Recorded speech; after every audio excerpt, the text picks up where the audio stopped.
अण्णाभाऊ साठे यांचा जन्म वगैरे आपल्याला माहित आहे, मृत्यू झालेला माहित आहे. आपल्या घरी 1.5 दिवस शिकलेल्या शाळेतल्या माणसाच्या फोटो आहेत, त्यांची आपण पुण्यतिथी करतो, जयंती करतो. परंतु हे सर्व का होतं याचं विश्लेषण आणि याची माहिती कुणी सांगायला तयार होत नाही. त्याचं कारण आहे लाल बावटा कला पथक मंडळाची स्थापना ज्यावेळेस अण्णाभाऊ साठे यांनी 1985 ला केली, त्यावेळेस स्टॅलिनग्राडचा पोवाडा त्यांनी लिहिला आणि रशियामध्ये जगातली पहिली लाल झेंड्याने क्रांती केली होती. त्या क्रांतीचे प्रतीक म्हणून अण्णाभाऊ साठेचा पोवाडा त्या काळामध्ये 7 समुद्र पार गेला होता आणि तिथल्या लाल बावट्याच्या कम्युनिस्ट पक्षाने त्यांना निमंत्रित केलं होतं. अण्णाभाऊ साठे फक्त शाहीर नव्हते, अण्णाभाऊ साठे स्वातंत्र्य मुक्ती संग्राम चळवळीचे नेते होते.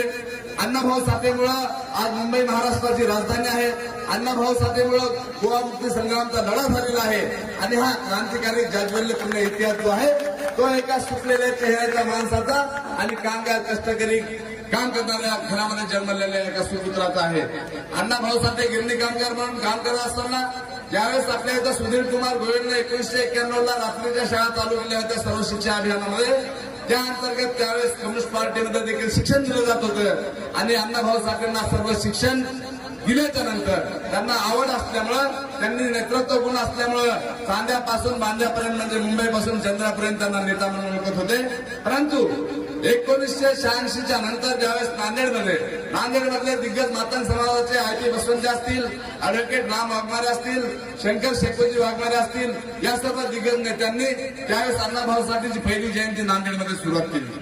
लाल झेंडा, क्रांतिकारी झेंडा, रक्ताचा झेंडा, बंडाचा झेंडा आपण इथं लावत असताना आज काही चले तपाटे आरएसएसचं काम करणारे लोक पिवळ्या झेंड्याचा वापर करा असा आग्रह धरत आहेत. परंतु अण्णाभाऊ साठेंचा त्यावेळी अण्णाभाऊ साठे हे कम्युनिस्ट होते. अण्णाभाऊ साठेची जयंती जगामध्ये साजरी केली जाते.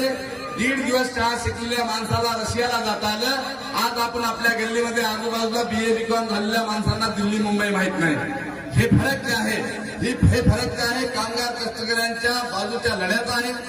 देव दैत्याला नाकारणारे अण्णाभाऊ साठे, देव दैत्याला नाकारणारे डॉक्टर बाबासाहेब आंबेडकर, पुरोगामी महाराष्ट्राच्या हिस्ट्यामध्ये यशाचा वाटा असणारे छत्रपती शिवाजी महाराज, महात्मा ज्योतिबा फुले, सावित्री फुले आणि माता रमाई या सर्व क्रांतिकारकांचा जाज्वल्य इतिहास जर आपण बघितला तर अंधश्रद्धेला नाथांणारा इतिहास आहे आणि हे अण्णाभाऊ साठेंनी त्या काळात केलेलं आहे.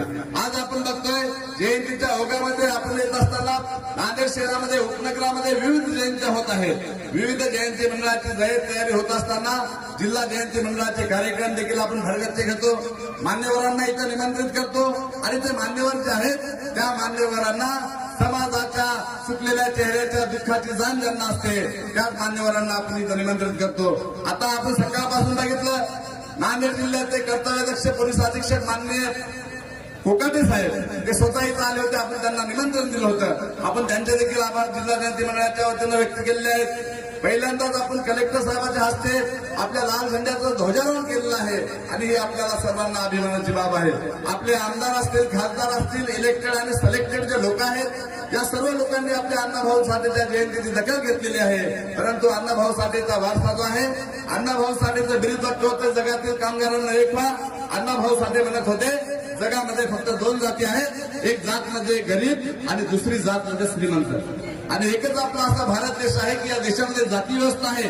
जगामध्ये आता आपण गुगलवर सर्च जरी केलं तर जगामध्ये जाती व्यवस्था कुठेही मिळत नाही. हे अण्णाभाऊ साठेचे विचार आहेत. राजकारण येत असतं मित्र प्रत्येक जयंतीमध्ये, कारण अण्णाभाऊ साठे राजकारणी होते आणि ते राजकारणी माणसं असतात त्यांच्या जयंती आणि पुण्यतिथ्या होतात. अन्यथा आपल्या मायाबापाचे वाढदिवस आपण कधी करत नाही.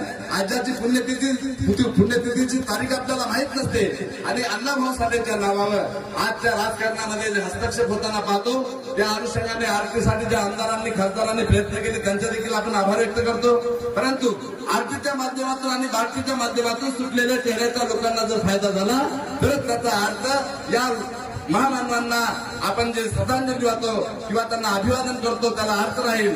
जगातील कष्टकऱ्यांना एक व्हा, जगातील सुटलेल्या चेहऱ्यांचे प्रश्न सोडवा. इकडं आपण बघतो शिक्षणाचं खासगीकरण झालेलं आहे, कॉलेज शाळा प्रायव्हेट करून टाकले आहेत. MBBS ला लागायचं झालं तर फीस त्याची 1 करोड रुपये ठरलेले आहे. आता आपण पूजा खेडकरचं IAS पद बघितलेलं आहे. सर्व डुप्लिकेट डिग्र्या.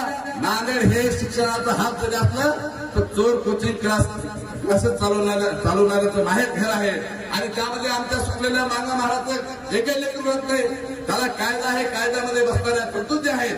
आता आमच्या मंडळाला, जिल्हा जयंती मंडळाला ज्यांनी ज्यांनी सहकार्य केलेलं आहे, ज्यांनी ज्यांनी मदत केली आहे, त्यांचे आम्ही आभार व्यक्त करतो.